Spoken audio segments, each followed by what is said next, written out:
Albanese was hoping to bask in the afterglow after announcing his Future Made in Australia Act. He must have been bitterly disappointed this morning. Front page of The Australian was Productivity Commission Chair Danielle Wood rubbishing the proposed initiatives, saying that they would take jobs and capital investments from elsewhere in the economy where they could generate higher value. We brought you this with Cam a little bit earlier. Now, it wasn't just Wood. Economists are concerned the Act will add to inflation, while the business sector is slamming the idea of government intervention.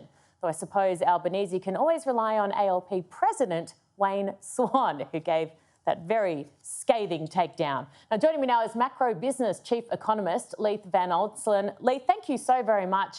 Can you tell me exactly what this is that the Prime Minister announced and whether or not you think it will work? Yeah, look, basically the government wants to subsidise sort of green energy projects. So whether that's, building solar panels in Australia or some other wind turbines in Australia or that sort of thing. Look, to be quite frank, my opinion of it is this is a classic example of the government trying to pick winners.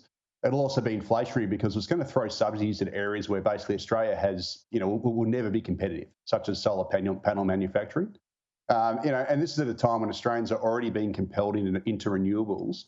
So the government's going to basically force up their costs by requiring them to either purchase Australian-made or to subsidise such panels, which means that they'll pay one way or the other. And, if the Albanese government genuinely wants to boost manufacturing, it should really just fix the gas market and deliver its cheap energy, because that's where the problem is. I've said this to you over and over again, Erin. Australia on the East Coast, we export about 80% of our gas. We have no domestic reservation policy. And as a result, we pay some of the highest gas prices in the world, which then means we pay some of the highest electricity prices in the world. And that's what's basically making our manufacturing uncompetitive. It's also driving up electricity prices. So all we need to do is basically copy Western Australia, have a domestic gas reservation policy. And Western Australia is a major gas exporter, but also has some of the lowest gas and electricity prices in the world. Isn't Victoria about to run out as well? I mean, it is utterly ridiculous. It is absolutely ridiculous. We are an energy superpower in Australia. We have oodles of the stuff, but we sell about 80% of it overseas, mostly to China. We do not reserve it. East Coast Australia is the only jurisdiction in the world that exports gas and does not reserve it. And as a result, we pay roughly world prices. Whereas our cousins on the Western Australia did the smart thing. They reserved their gas. They got cheap gas, cheap electricity prices, and they don't suffer the way we do over here. Yeah, and we could have competitive manufacturing if we had low costs. Simple as that. It's such a great point. It's embarrassing. I tell you what also would have been embarrassing for the government, and that's Danielle Wood. She was Jim Chalmers' captain's pick for the Productivity Commission. It's the first time she's really spoken out publicly, and Chalmers kind of, when she was announced, said that, she basically knows her stuff back to front. I mean, how do you think this is playing out behind closed doors? Look, to be honest with you, when he announced that he picked Danielle Wood, I was pretty sceptical because whenever you do a captain's call and you pick someone, you think they're just going to be in their pocket. But good on her. She stood up and she's called it out, and so she should. So I've actually got a lot more respect for her after that. No, I agree entirely. It's a brave thing to do.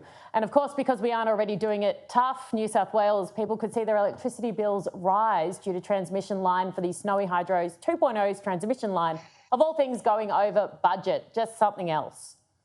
Yeah, it is. Look, so the Snowy 2.0 was budgeted, I think, when Malcolm Turnbull announced in 2017 to be about $2 billion.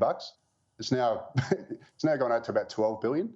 And again, this is another classic example of government intervention that drives up your costs.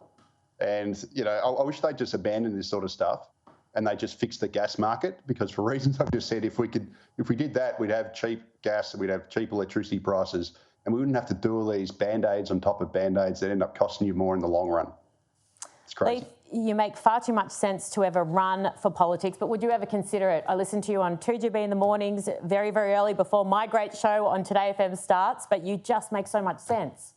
Yeah, look, I have thought about it, to be quite honest, but at the same time, I've got, I'm obviously at Macro Business, and I think I actually probably have more influence there because I can write about it, I can do these sorts of shows, etc. Really good point. And also, look, to be honest with you, I mean, your dad was in it. Politics is, it's a bit of a cesspit, and to be quite honest, if you're a bit of a rogue like me, I'm never going to get anywhere if I join one of the major parties, and then you've got to be an independent. And then we know that the politics doesn't help independence. So it's tough. You've summed up a couple of reasons why I haven't gone down that path as well. Leith Van Onselen, thank you so much. Yeah, thanks, Erin. Anytime.